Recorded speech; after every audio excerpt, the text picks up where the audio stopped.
This is ILM Circle, a learning workshop presented by the Islamic Speakers Bureau of Arizona, or ISBA. ILM stands for Intentional Learning for Mutual Respect, the foundation of what ISBA is all about. Welcome, everyone. Thank you so much for joining us this evening. My name is Michelle Marion, and I'll be moderating tonight's session for the Islamic Speakers Bureau of Arizona's monthly ILM Circle. Tonight's topic is the idea of holiness in Judaism, and we have Rabbi Bonnie Sharfman with us. Before I introduce you to Rabbi Sharfman, I just want to raise your attention to a few events that are upcoming from the Islamic Speakers Bureau.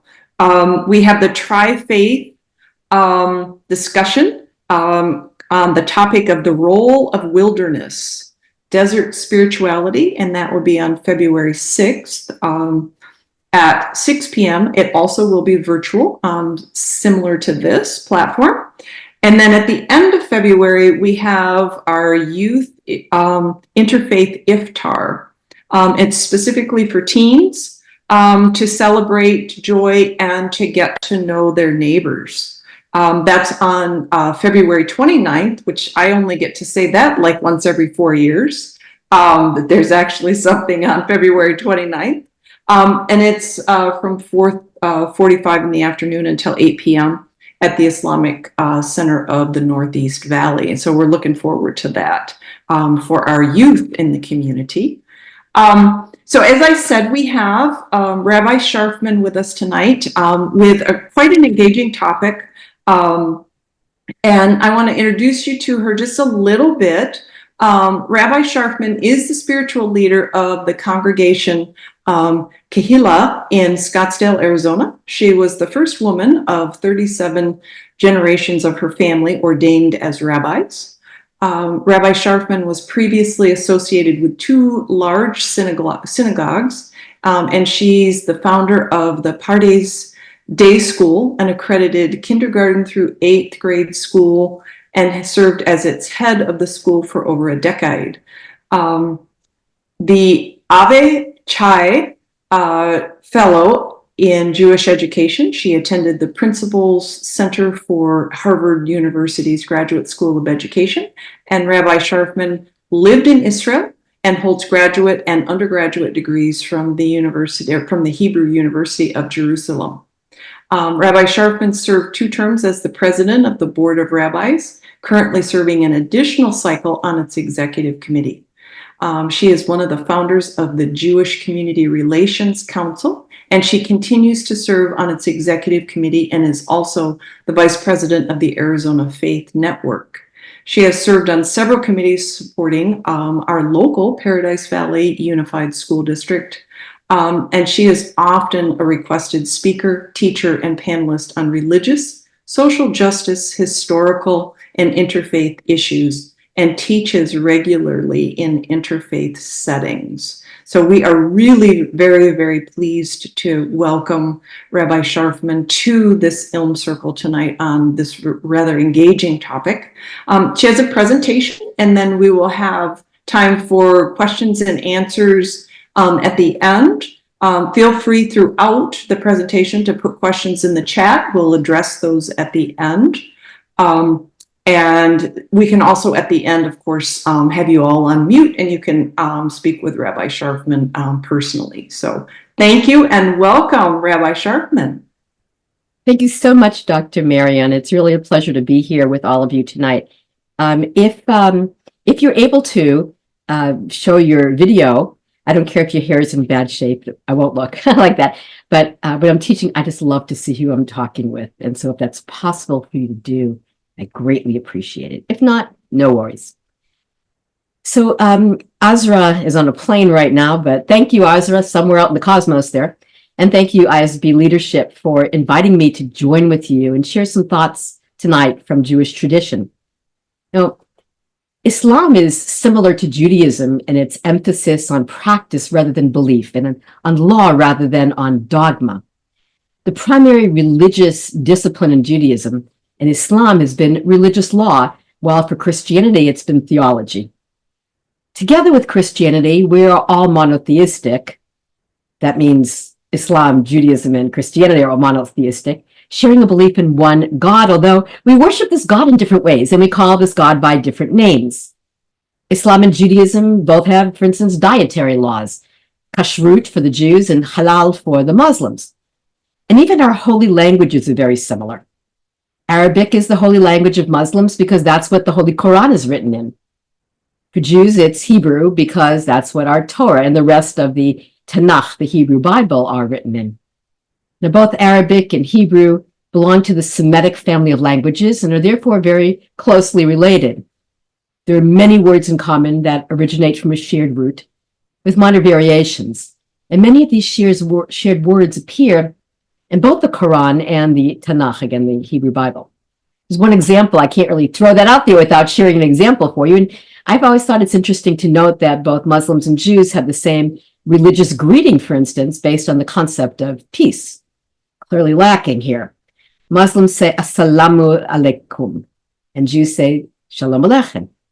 Both mean the same thing, peace be upon you. And it's such a beautiful way of greeting people. I personally am endlessly curious about how religious ideas can reflect or allude to larger human truths that transcend individual faith traditions. Holiness, the topic of our class for tonight, is one such idea. In Islam, Al-Qudus represents the elements of God that are pure and awe-inspiring and worth striving for. I've heard it visualized as a blanket of fresh snow, one which returns the world to a state of beauty and peace and wholesomeness that reflects the best of life on earth. In Judaism, we have conceptions of holiness that I'm hoping to explain to you tonight. In the Torah, the third book of the Torah, the book of Leviticus, chapter 19, God gives the Israelites through Moses what we call the Holiness Code.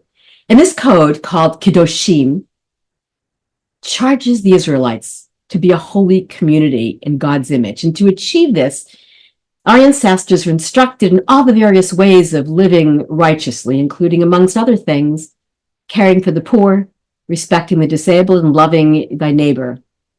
And holiness is reflected in actions that create a peaceful, supportive, wholesome society in which we are all cared for and treated with respect.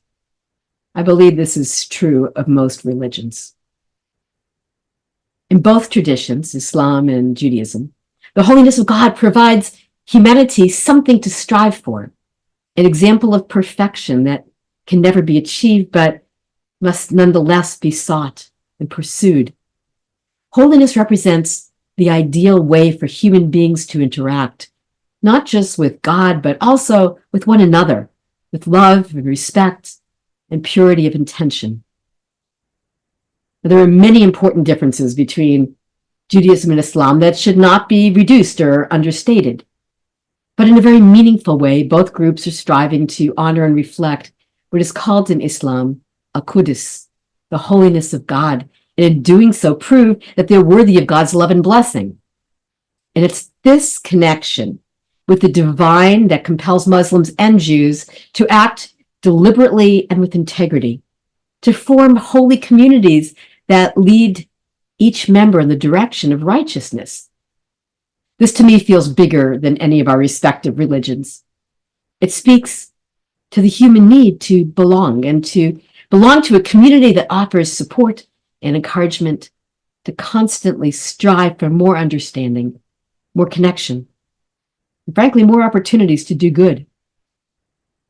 Now, in our past Sabbath's scriptural reading from our sacred Torah, we read the second part of the teaching describing God freeing our ancestors from slavery to Pharaoh in Egypt over 3,500 years ago.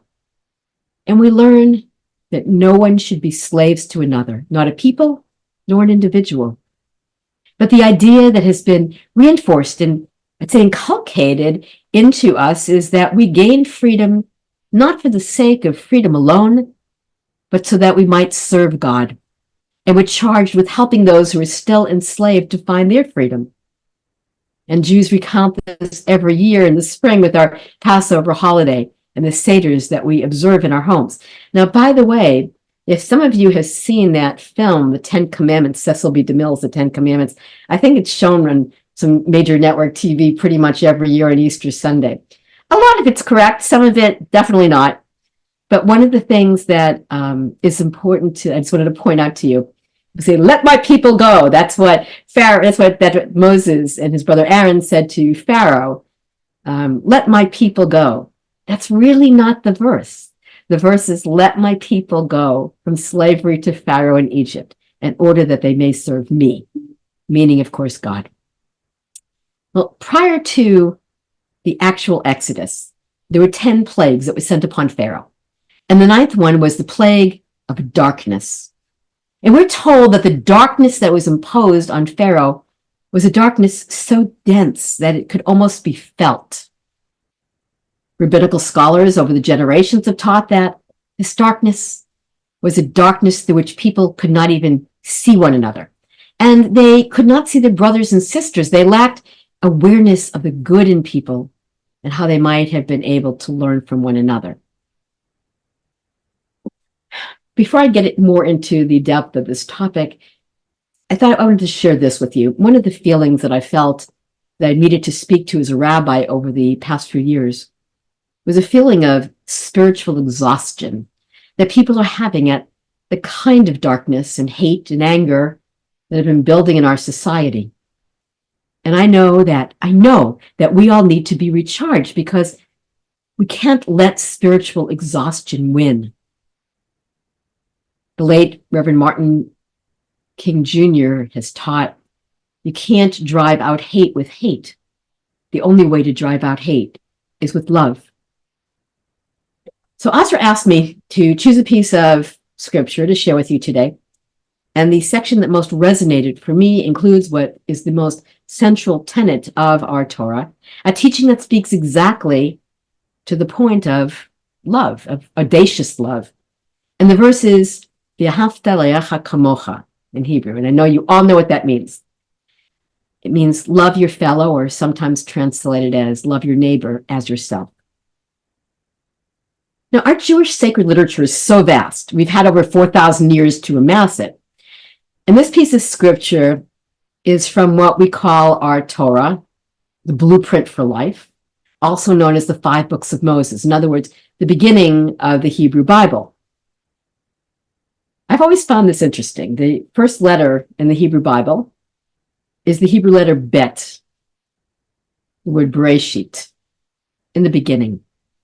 And the last letter in the Torah is the letter Lamed, and the word Yisrael, Israel.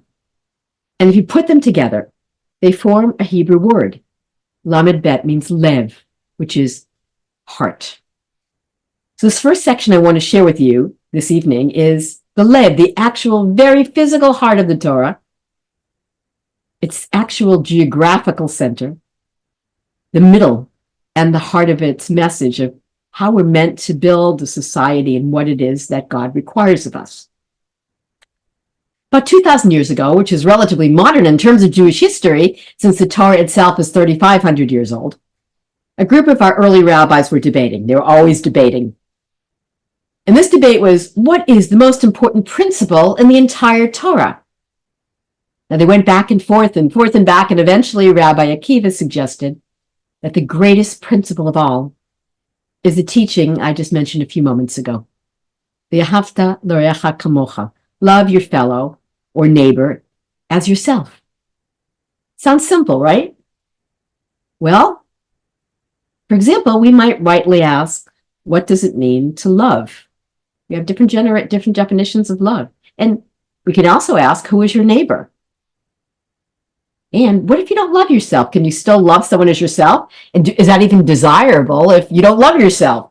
Well, rabbis have grappled with these questions for centuries, but that, dear ones, will be a different class. So before Christianity or Islam came into existence, Jewish tradition understood this to be one of the central principles of Judaism. And the famous Jewish sage, one of the first rabbis, whose name was Hillel, had a parallel teaching. And the teaching is, don't do unto others what you would not want done to you. That's the whole Torah. And the rest is commentary. Now go study it. There's no question that Jesus himself knew these texts. And according to the Gospel of Mark, Jesus declared that this commandment, found in the Hebrew Bible, is second in importance only to the command to love God. Leviticus chapter 19 in Jewish tradition is called the Holiness Code. And again, as I mentioned, it's geographically the heart of the Torah, the center. It's so important that we study it as part of the regular weekly cycle of our Torah readings. And also we chant it again publicly as one of the Torah portions on Yom Kippur, which is the Day of Atonement, the holiest day of the Jewish year, which usually comes in the fall. And that chapter in Leviticus 19 opens with the command, "Be holy, for I, the Lord your God, am holy." Okay, so here's a question I often ask congregants in classes, and I'll ask you as well. So who or what is a holy person? What do they look like? What do they do? Do they pray all day? Do they separate themselves out to live lives of quiet contemplation, perhaps? Are only religious leaders holy people? Or are they the only ones that have the capacity to become holy? Perhaps you're a holy person. And if you're not, can you become one? What does holy even mean? A lot to dissect there. Well, the term holy, in Hebrew it's called kodesh as a noun or kadosh as an adjective. It appears frequently in the Hebrew Bible. And the more abstract idea of holiness, which is called in Hebrew kedusha, appears in later rabbinic literature. We use holiness language in everyday speech in English, as well as words such as sacred. But do we know what we mean when we use these terms? Jewish ideas of the holy have undergone a long evolution. The latest phase, in other words, the way we speak now, locates holiness on, I'd say, a moral map. Now, I think we tend to think of holy people as especially righteous, self-sacrificing, compassionate, or even saintly. Holy people might also have a strong devotion to a traditional way of life. In our current usage, holiness overlaps with or may even be subordinate to ethics. But that's clearly not the full story. When Moses, the greatest leader of the Jewish people, is told by God to remove his sandals before the burning bush, the bush that was burning yet was not consumed, because the ground he stood on is holy, the Torah text tells us. There are no moral values in play there. It's simply a command. And similarly, when God declares the Sabbath day to be holy, holy bears no moral sense. The ethical overtones of the concept of holiness do emerge in the Bible and become increasingly salient as Judaism develops. But earlier ideas of holiness as involving dangerous energy or power, perhaps separation from the everyday, divine presence, and ritual purity endure. Holiness is a complex concept with a long history. So going back to the overall content of Leviticus chapter 19, the Holiness Code, with its diverse categories of laws and commandments, outlines what the Israelites must do in order to become a holy people. And it includes many matters of religious concern as we understand the term: proper worship, observance of the Sabbath, and also the avoidance of actions that are taboo, such as eating fruit from trees during the first 3 years after that tree was planted. When we look at ritual legislation, we generally don't expect to find what we find here, though. The emphasis on human relations, respect for parents, concern for the poor and the stranger, prompt payment of wages, justice in all dealings, and honest conduct of business. Even proper attitudes towards others are commanded here. So I would share with you this notion, the gap between what was seen as holy and what was not holy, not a permanent status. The idea was that we were meant to work hard, individually and communally, toward making holy that which is not yet so. So I want to share with you a few parts of that text. I'll do it in English. I don't know how good your Hebrew is yet. I'll do it in English. And it starts with the command, "You shall be holy, for I, the Lord your God, am holy." And the thing is, it's written in the plural. So this is not about individuals being holy and finding their way in that sense. It's a communal designation where individuals in the community are doing their part, and it applies when the community is actually working towards a mission of being a holy people. So here are some excerpts from that text. I'm going to get my Tanakh, my Hebrew Bible here.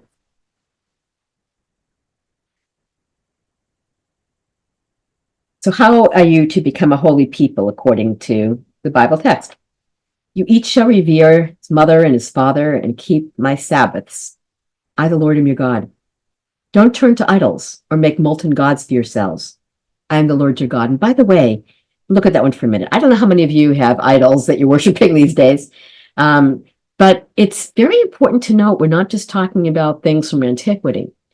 I would venture to say that we all have idols today. Me too.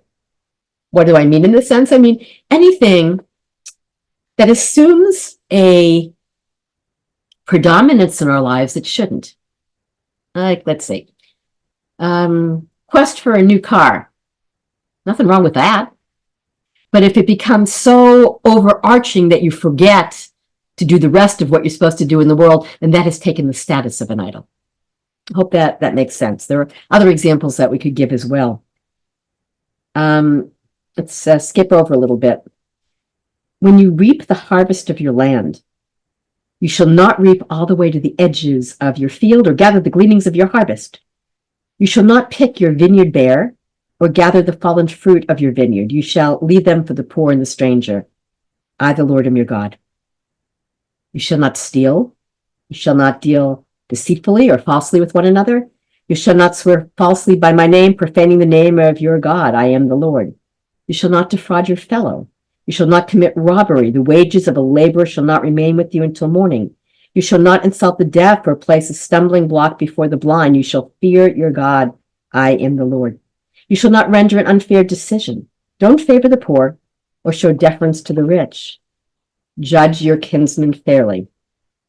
Do not deal basely with your countrymen. Do not profit by the blood of your fellow. I am the Lord. Do not hate your kinsfolk in your heart. Reprove your kinsman, but incur no guilt because of him. You shall not take vengeance or bear a grudge against your countrymen. Love your fellow as yourself. I am the God. Oh, there's so many more things that go on here, but I think that will give you a good sense of what I'm sharing here. So right in the very middle of the Torah scroll here, we find a set of instructions on how to be holy. And it begins with respect for our parents and for God, and then proceeds to laws governing our relationship with our fellow human beings. We're instructed that to insult the deaf is not a good thing, nor to place a stumbling block before the blind. And we're commanded to be fair in our judgments and in our business dealings. Now, the law to be holy is addressed to the entire Israelite nation, not just a priestly caste alone, but it's set the entire people as an ideal to strive towards. Its objective is not to produce a few individuals withdrawn from the world in contemplative or ascetic practices. Rather, the Torah aims to create a holy people, a holy society, which displays its consecration to God's service in normal day-to-day relations. And that's not so easy to do, at least not consistently. The Hebrew word for kadosh, for holiness, means, the root of that word means to set apart or to be distinct or to make a distinction. Now, as I was reading some of that chapter in the book of Leviticus, you may have recognized it. See, some of that sounds like the 10 Commandments, because the 10 Commandments, according to the Hebrew Bible, had already been given. And many of them are repeated in this section, although not in the order in which we first learned them in the book of Exodus in the Torah. These laws and teachings are often stated in agricultural terms because the Israelites were farmers and shepherds in the land of Israel. And later rabbinic tradition applied these concepts to urban conditions, needs that arose as economic and social circumstances changed. And the law provided for a daily distribution of food. for those with immediate need, and for a weekly distribution of money for those who required long-term assistance. Every effort was made to preserve the dignity of those who received these allocations. I know there are concepts, particularly, in Islam also, zikr is close to this idea too. The community members were taxed a certain amount for the maintenance of these and other communal institutions, and all were encouraged to go a step beyond with additional voluntary contributions. I'm going to go back to, I did read this to you, verse 13. It says, the wages of a laborer shall not remain with you until morning. To hold back the laborer's wages are to defraud that person by one who is in a position of power. Okay, so I want to make that practical, because I said, okay, great, biblical text, wonderful, nice idea. What does it mean, like in our daily life, to live with these teachings? So let's say you have a housekeeper who works for you, and you really need to treat this person well, and you certainly intend no harm. And it's time for this person to leave, to go home and to collect their check, but you forget to leave it before you left the house, or maybe you got delayed on your way back home. You had every intention of doing it right. No big deal, right? You can make it up to them the next time. But if you consider the situation from the perspective of the worker, it's very different. Now, this family might be dependent on that check on that very day in order to buy food or pay the rent or put gas in the car. Maybe they can't even afford the cost of gas and wear and tear in the car to come back and collect their check. It matters. So I want to also go back to two other verses 9 and 10 and chapter 19 of Leviticus. When you reap the harvest of your land, you shall not fully reap the corner of your field, nor shall you gather the gleanings of your harvest. You shall not glean your vineyard, nor shall you collect the fallen individual grapes of your vineyard. You shall leave them for the poor and the stranger. I, the Lord, am your God. Now, those two verses are not appeals to the landowner's generosity. What they do is they confer the right to glean and to harvest the uncut edge on those who have no resources of their own. This is the earliest root in the Hebrew Bible, which of course came before Christianity or Islam were on the earth. And we've all learned from each other, at least sometimes. We should do it more. But they're not appeals to the landlord's generosity, and they're offered again in agricultural terms because that's how people lived in the land of Israel in antiquity. And this is perhaps the oldest declaration that the disadvantaged members of the society have a right to support from that society. They shouldn't be dependent on voluntary benevolence alone, though that's stressed as well. The founders of this country knew the Hebrew Bible fairly well. And much of what we just take for granted here as Americans was introduced in concepts of our Declaration of Independence as a country, the Constitution, the Bill of Rights. Those were kind of assumed, and its basis is here. It's from the Hebrew Bible. But we shouldn't assume just that of course, that's the way it's supposed to be. The world was not always like that until these ethical teachings came along.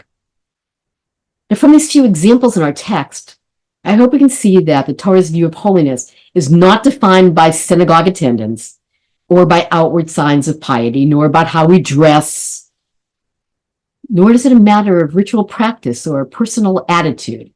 I connect with this, therefore I will do that practice. I don't connect with this, therefore I don't do that practice. The joke is the 10 Commandments aren't multiple choice.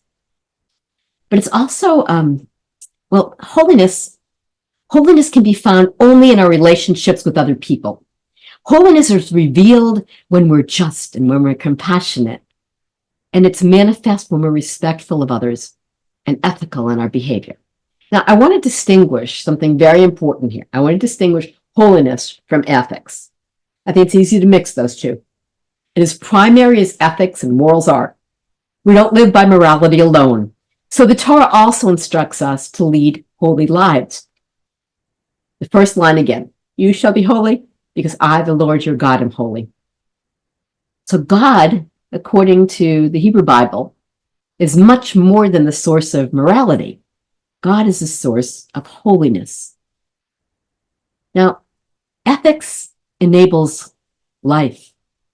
Holiness ennobles it. Holiness is the elevation of the human being from our basic animalistic nature to a being created in the image of God. So being holy, the text tells us specifically, and it's not the only place here, being holy means caring for the needy. It means feeding the hungry and behaving ethically as a community.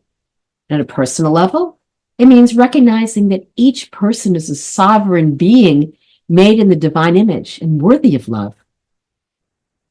And how in return do we show our love for God? Well, we demonstrate love for God not only by how we feel in our hearts or by our prayer, also by those things, but we first and foremost just demonstrate our love for God by how we choose to act in this world, by actively caring for all that God loves and created, and by working to create a society in which we can all share in the wealth of the earth, where poverty and hunger and homelessness will not be tolerated, because as holy people, we cannot allow it. Love your fellow as yourself. Someone who strives to love others as himself or herself or their self would not only never steal from that person or do anything to harm them, but would search his or her, their hearts and minds and souls to prioritize caring for all of God's creation. Not because that's what as good people we think we should be doing, but because we are commanded to be holy. Clarification. Being a good person, a moral person, an ethical person is a step in the right direction, but it is not holiness. Maybe here's another way of looking at it. Holiness is when we take ordinary experiences and make them extraordinary experiences. And we can do this in potentially every situation and action that we might undertake in life. This section of Jewish sacred literature gives us a variety of places for making the ordinary extraordinary. Now, we're not talking about what happens in synagogues or mosques or churches, but in all areas of our everyday life.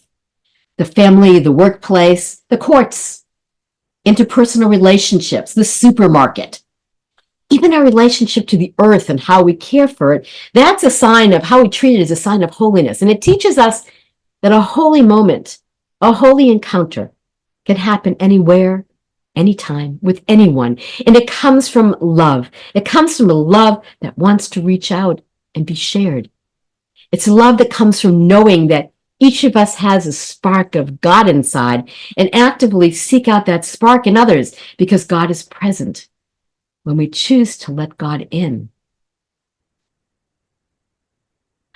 Well, in Judaism, there's no dichotomy between the inner and outer, between action and contemplation, what we feel and what we do. If I think about homelessness or the plight of children, the loss of compassion and values in our society, these are spiritual issues, as are issues of race and equity and education and oppression and human trafficking and the right to do what one wants to do with one's own being, as long as it doesn't hurt another.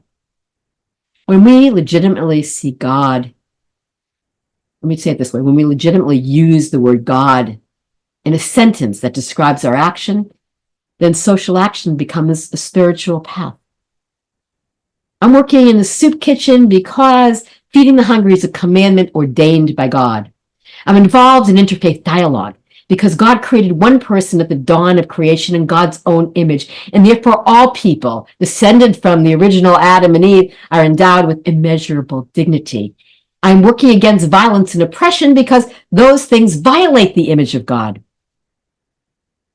Now, one of my teachers, Rabbi Zalman Schachter Shlomi, who passed away a couple of years ago, offered this teaching I want to share with you. It's pretty powerful. And he taught that each religion is an organ in the body of humanity. I mean, think about this, how amazing this is. Each religion is an organ in the body of humanity. And we need each religion to be unique. Judaism needs to be Judaism. Christianity needs to be Christianity. Islam needs to be Islam, and so on. But we also need each religion to connect with the others. Can you imagine if the heart stopped speaking to the liver, or the lungs stopped speaking to the brain, the body would be in trouble. We'd be in trouble. Just so Rabbi Dr. Shlomi taught, we need to connect between our different religious traditions. I'm going to give you a very current set of examples here. When a Sikh temple is attacked in Wisconsin, ripples reverberate throughout the body of humanity, and it reduces us as human beings. When a mosque is desecrated in Tempe, ripples reverberate. When a New Jersey teen attempts to set fire both to a synagogue and to a university building, ripples reverberate. And when a home here in Arizona is covered in swastikas and a synagogue building desecrated, I think you get the idea. And when Jews and Muslims and Christians and Buddhists join together with Sikhs in mourning and in prayer, ripples reverberate. And when Jews join with Christians to stand against anti-Islamicism in this country, ripples reverberate. When Muslims and Christians speak out against anti-Semitism, when we stand with our own communities against hatred, ripples reverberate. And when we don't, we've reduced our humanity. Nothing less than that. Because we're all interconnected, even if we forget, even if we never knew. Me to you, us to them. We must live that life out in the days and weeks and years to come.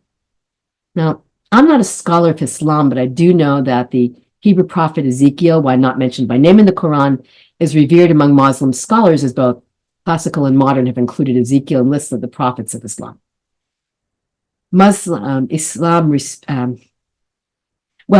Respect for prophets in Islam, biblical prophets, is reflected in the custom of saying peace and blessings upon him.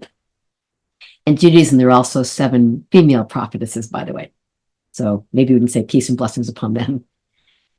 So there's this prophet Ezekiel, Yehezkel in Hebrew, was a Kohen, a Hebrew priest by birth, but a prophet by calling. And as he was concerned, the true worship of God involved both the prophetic emphasis on social justice and the priestly ritual observed in the sacred temple. And this dual emphasis created a very powerful influence on Jewish history.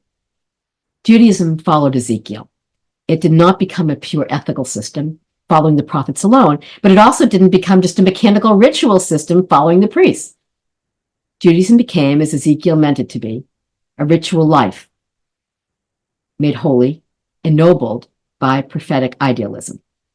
But we really appreciate everybody's efforts to bring these ILM circles together, and we very much appreciate you all for attending